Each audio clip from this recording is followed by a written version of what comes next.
With this video, we will be doing Eminem made a no skip album. If you want to help this channel and the content that we making, please help support our merchandise. The link is in the description. If you didn't hit the like button, make sure you hit the like button. Try and get the channel to grow. And the only way we're going to do this if you like, share, and comment on the content. So without further ado, let's get into the video. Let's go.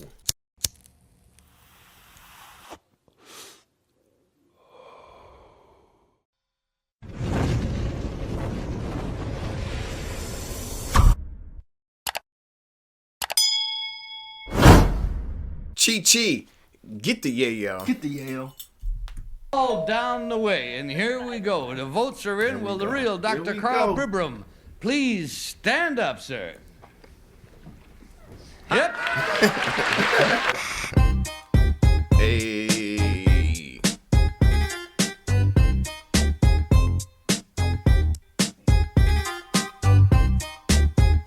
Classic beat. Yeah.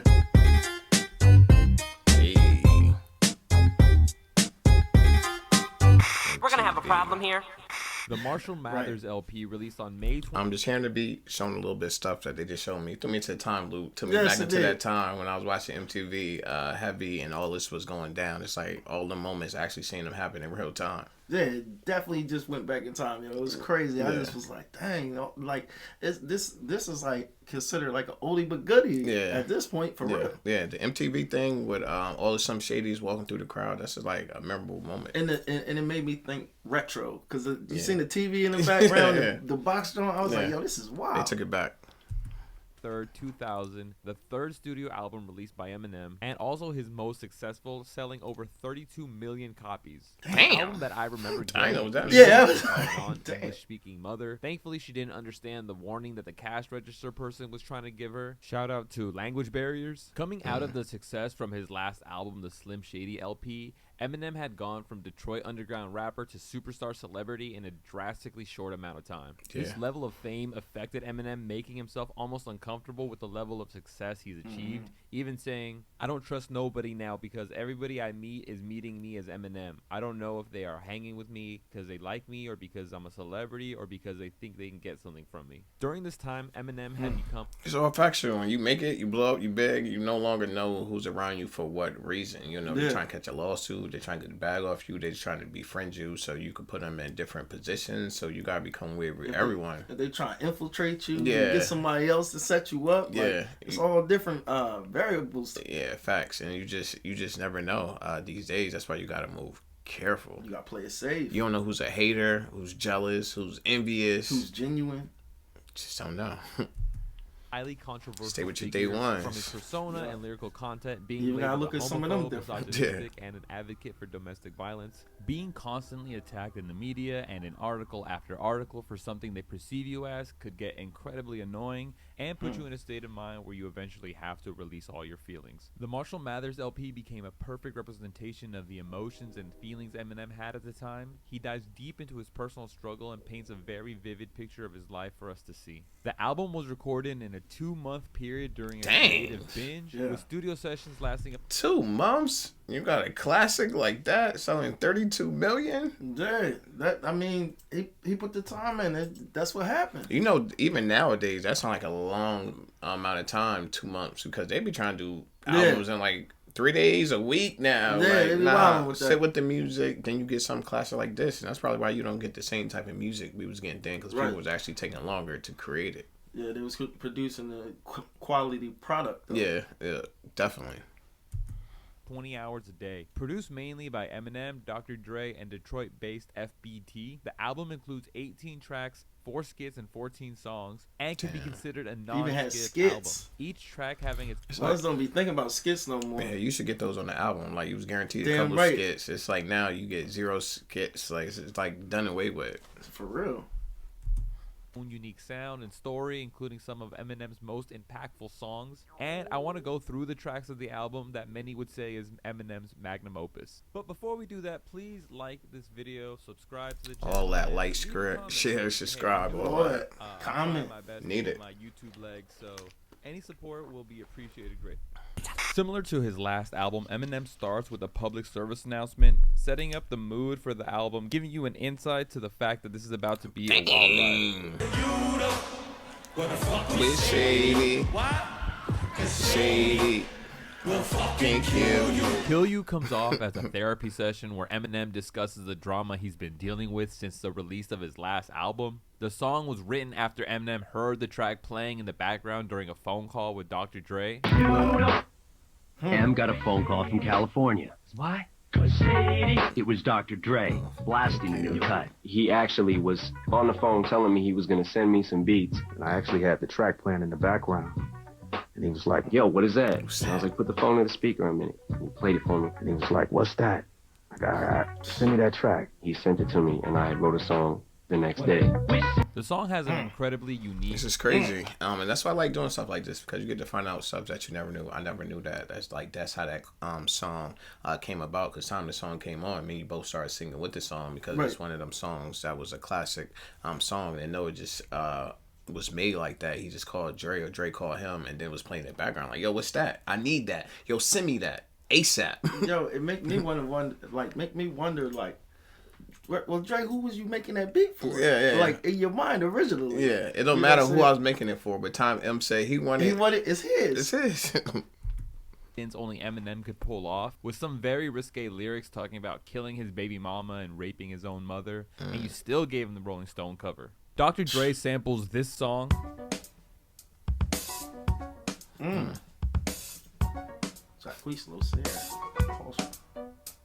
Adds to the unique list of samples Never that knew Eminem that chooses either. to put in his music. You know, I never knew that, but Dre was always known for going in the crates, and he definitely went in the crates to find that. And I'd be like, no, I'd be liking to hear stuff like that, because I'd be like, how did they hear that out of that sound? It just lets you know how the engineer and producer areas compared to ours when we hear stuff. When he heard it, he's like, yo, that's a hit, and I'm just hearing it like, do like, right. It sounded like almost had a Latin feel to it when you hear the original. Yeah, the original was crazy. It's dope. Adds to the unique list of samples that Eminem chooses to put in his music.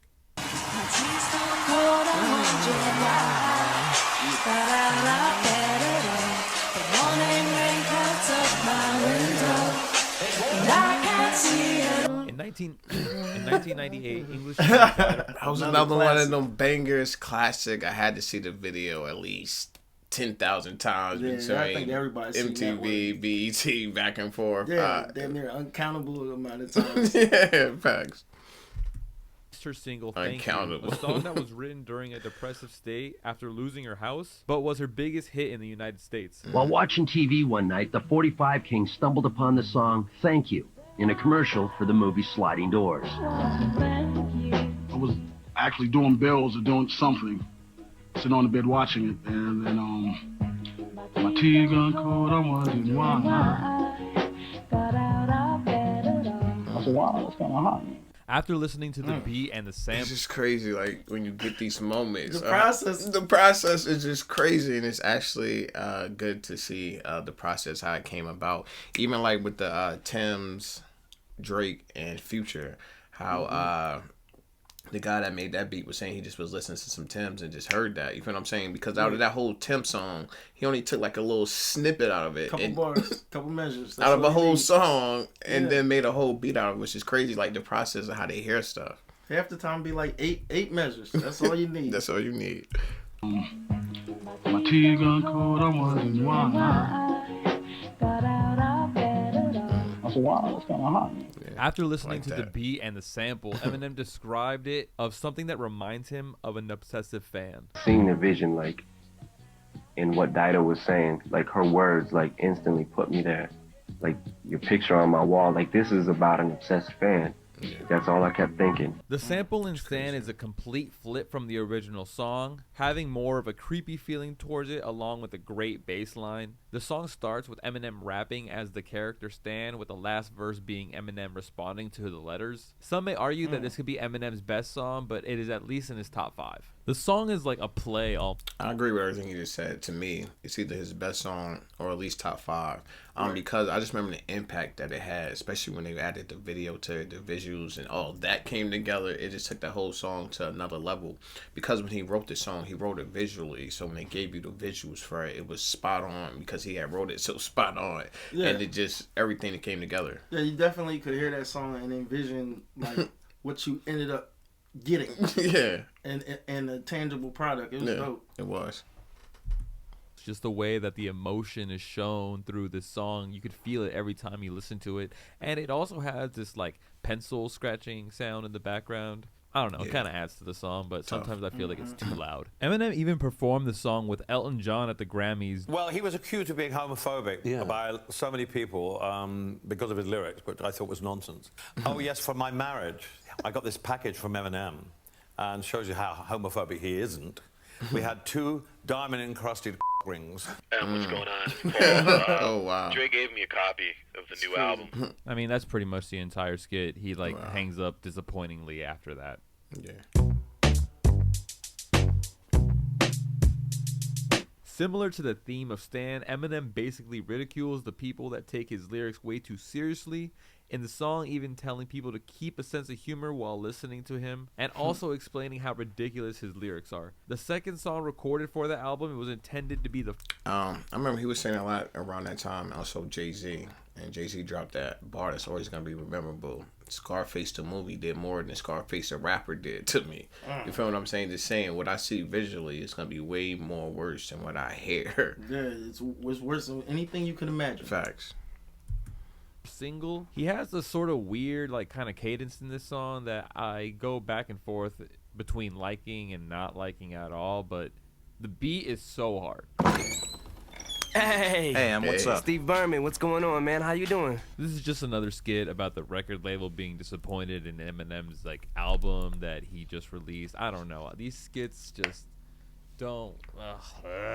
This particular skit, though, does a really good job leading into the next song, which is honestly probably my favorite song on the whole album. Whatever you say I am. What I say I am. Using a line from the Eric B. and Rock. This is another one of them songs, to me, is either his top song or in his top 5. And once again, the visuals just added so much more to this. And then if you was around this time watching MTV, you seen this video see him falling off a building. Like, you never seen nothing before like that. It was crazy. It was a good time in hip hop. And I didn't even know. I'm starting to notice. Like, I heard this album. I heard all these skits. I know all these songs. This was in the mass of Eminem when everyone was listening to Eminem. And I know these skits. I know everything. Song as the rhyme goes on.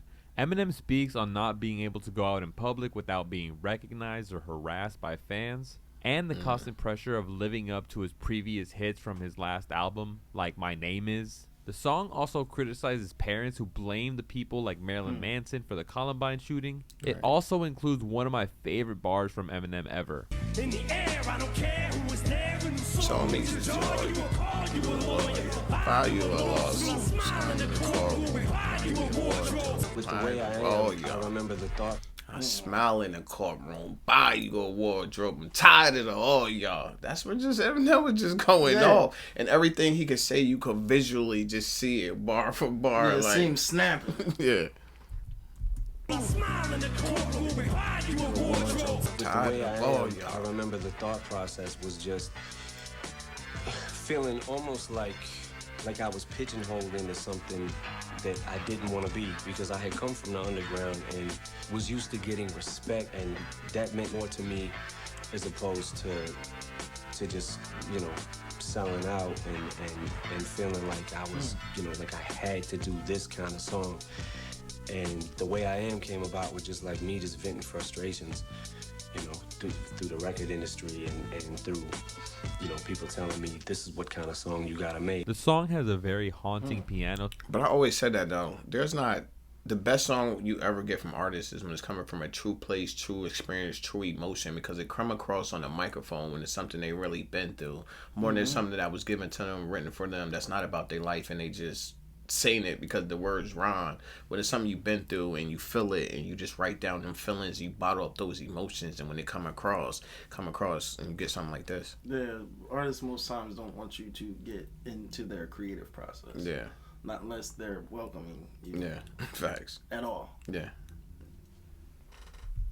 That was produced by Eminem, along with like the screaming vocals that he has in this song. It's a complete contrast from his first single. Slick as slick. Look at him. You know what? You know who? The Real Slim Shady is the first single on the album and was written only hours before the album. The first single was intended to be a but Jimmy Iovine wanted M to introduce the album with the same sort of vibe that My Name Is had on the previous album. I felt that the album was spectacular, but I thought that they hadn't taken it as far as they could. Jimmy They needed a Iovine. song to introduce the album. I knew we had a second and third single, but we needed that big opening.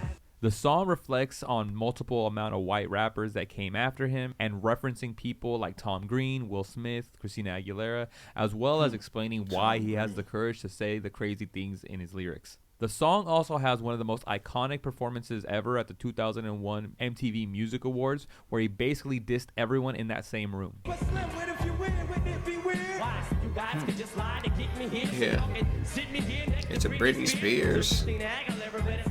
Cheers.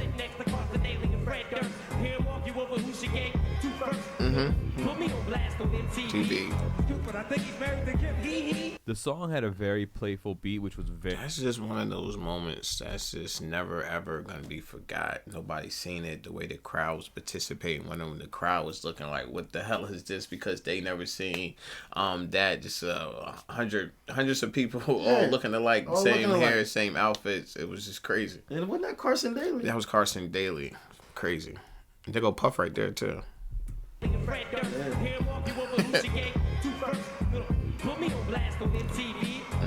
Diddy Sam 2B said next to him. The song had a very playful beat, which was very catchy. And also, I really enjoy the little synth part at the end of the song when he's like outroing it.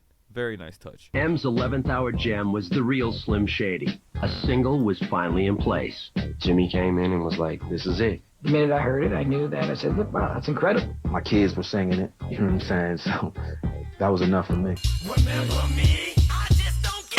I always say that when you got the kids, you on to something. Yeah, you on to If something. the kids, you go around and you hear the kids singing songs, you got to hit. You got to hit. You know what I'm saying? So that was enough for me. Right.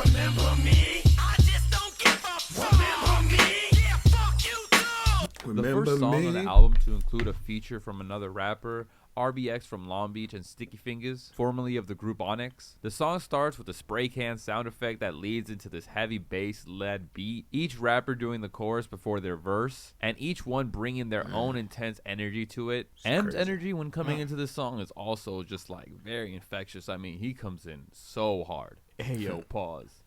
And the ending to this song does something I love, which is perfectly transitioned into the next song. I'm back. They call me Slim Shady. I'm back. The fourth single from the album, taking on the Slim Shady persona again, saying very inappropriate lines in today's standards, but clearly meant to be shocking and appalling. Lines about Columbine and Christopher Reeve's legs. I enjoy the beat on this song and definitely has a catchy chorus along with it. The opening verse also has a really good rhyme scheme. I mean, I don't think anybody else other than Eminem could really deliver something like this. Eminem even makes an early Diddy reference here. And how does Puffy Combs himself feel about this salacious tribute? Responding via press release, Combs said, quote, Eminem called me and explained to me his... And this is hip-hop, it's entertainment, it's not personal, and so don't have a problem with it. Every man is entitled to fantasize. I myself am guilty of fantasizing about Jennifer before we started going out. In fact, I still fantasize about her. At the end of the day, it is just a record, not a reality. Whatever. Yeah, that aged well. Kids on the block, something like boy, girl, who sick, me sick. And I can't wait till I catch all you in public. I'ma love it. The song was made while in studio. Jeff from FBT was playing an acoustic guitar and singing the chorus. And Eminem, enjoying it so much, decided to add it to the album. The song discusses the frustrations of people talking about him like he's the big bad boogeyman, and how he misses a different age of hip-hop, such as when Tupac and Biggie were around, and also his dislike for all pop acts like NSYNC, New Kids on the Block, Britney Spears, etc. The song includes one of Eminem's funniest lines, in my opinion. It was like the song that you wasn't even surprised to hear about Eminem, because he always made it abundantly clear how he felt about pop groups, the Christina Aguilera, the Britney Spears, the NSYNC, them type of groups in that time. He always made it abundantly clear how he felt about them. It wasn't a wall there. Nah, not at all. Spears, etc. The song includes one of Eminem's like funniest lines, in my opinion. Start shit like a 26-year-old skinny Cartman. And anti-backstreet Ricky Martin. Since things to kill instinct, don't get me started. These fucking brats can't sing and Britney's garbage. It's retarded, give me back my $16. I need that. Eminem doesn't only attack pop groups, he also attacks fellow Detroit rap group ICP, dedicating basically the entire second verse to dissing them. Insane Clown Posse. That you guys may have heard or read in the paper or seen on the news or whatever, that I've been having a little beef with this group called the Insane Clown Pussies. As a matter of fact, we got ICP here tonight. So where's ICP? Bring him out. ICP. Damn. We got the Insane Clown Crazy. The commercial release of the album had a notable silence around 3:14 mark. But after the uncut version had surfaced, the lyrics were revealed to be It doesn't matter, you're returning Fred Gibson. most likely removed for legal purposes. And you can see how personal Eminem was getting with this song. I mean, he even named it after his government. He also mentions Diddy again, which is kind of crazy. Little groupie bitch, get off me, go fuck Puffy. This is probably one of the more personal songs on Eminem's catalog, especially on this album, and has probably one of the catchiest choruses that Eminem does. Nobody in my family really gave a damn about me, you know, growing up as a kid. As soon as I made it, it was like, I knew you'd make it, I knew you'd make it, or you know, remember when I changed your diapers and that. Nobody in my family. It seemed like everybody that made it got that story right there. Got that same story. Nobody cared about me when I was younger. But as soon as I made it, I knew you was be the one out the family that made it. You remember I changed your Pampers? Let me hold $1,000. Yeah, let me hold something. You feel me? You know, remember when I changed your diapers and that. Nobody in my family helped me get where I'm at. You guys, give me my dick back. You guys. This skit is basically just another diss towards Insane Clown Posse, where I guess they're sucking Eminem's dick or Ken's dick. I don't know.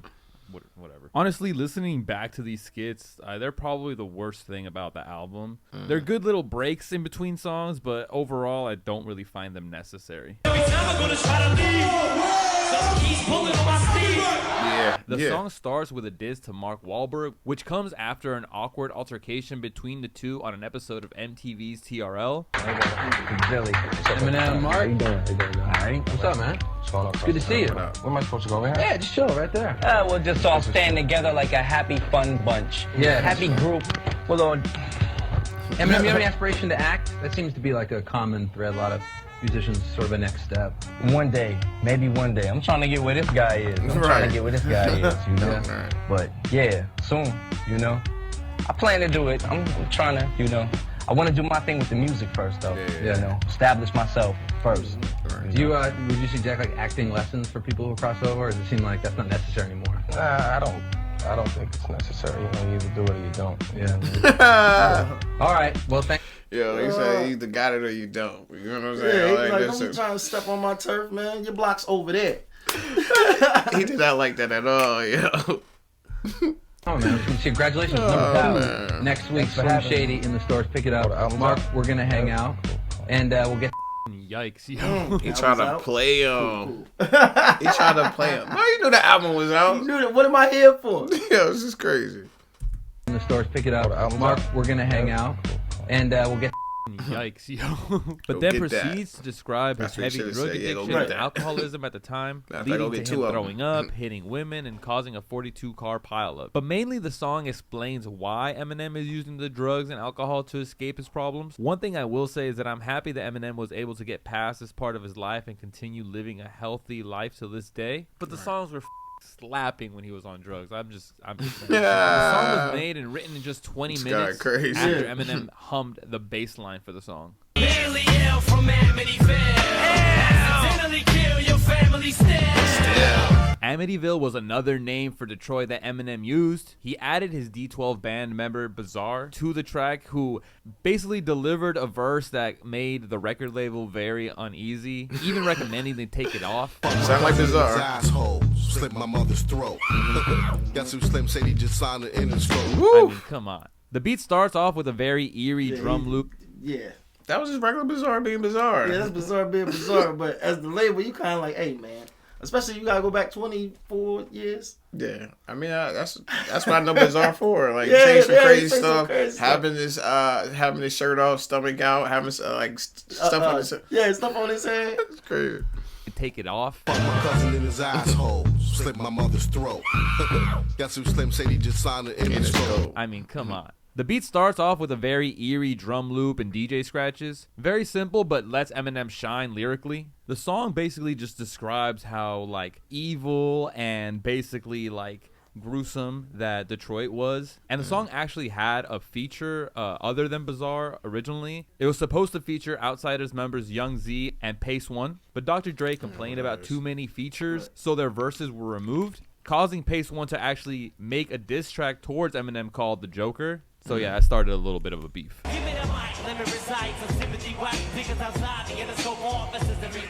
Another song produced by Dr. Dre and has the most Dr. Dre sound to it. The drums and the synth in the background is like basically what he's known for. The song features verses from Dr. Dre, Snoop Dogg, Exhibit, and Nate Dogg. The first version of the song appeared on Snoop Dogg's album. I'm not really sure how this song ended up on this album. My guess is that it was like a remix idea in the studio or something. But regardless, everyone gives a really good verse on this except for Snoop Dogg. He's probably got like the worst verse on this. And I'm just being honest. I like Snoop Dogg, but this verse is trash. But Nate Dogg's Snoop Dogg, he was a god to me. Not really. I had God backwards.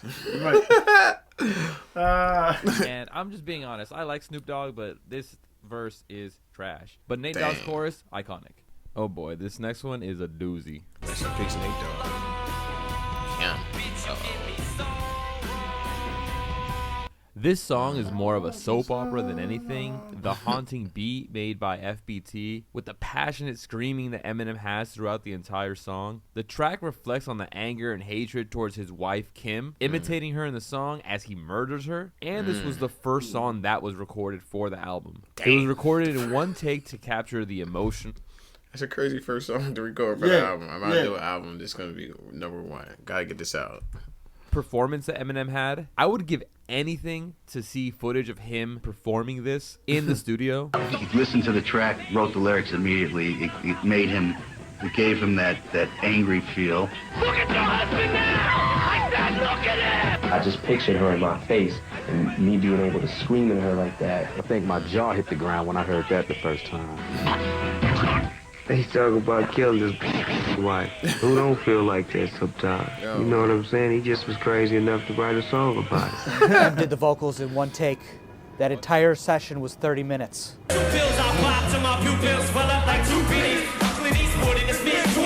Starting off with a melodic mumble by Eminem, the song is just another track about not giving a fuck and doing drugs. Eminem even states that he was high while writing the song and includes all the members of D12 who each get their own verse. The song foreshadows Eminem and D12's album Devil's Night that would come out a year later. The song is very lighthearted and low of substance, but I just think it's so crazy that this song would come right after Kim, which is such like, an emotional song. But this is a bop, I'm not going to lie. The beat on this is crazy.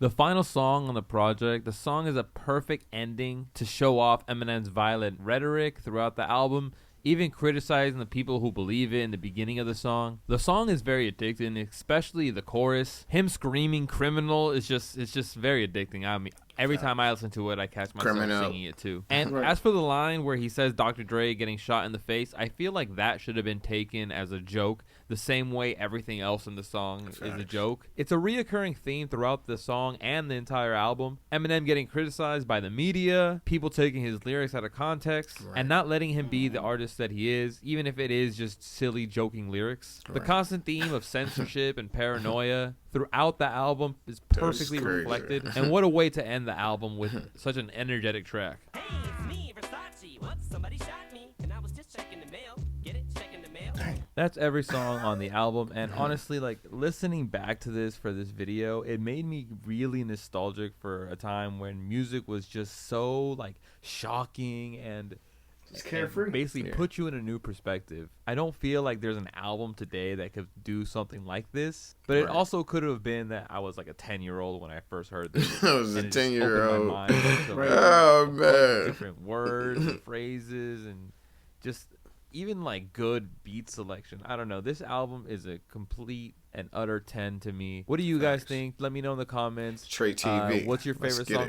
Wilson here with Ghetto Action News Network _ all lowercases, no spaces. You'll find us on Instagram, Facebook, and when you do, share something, leave some comments, and come on back.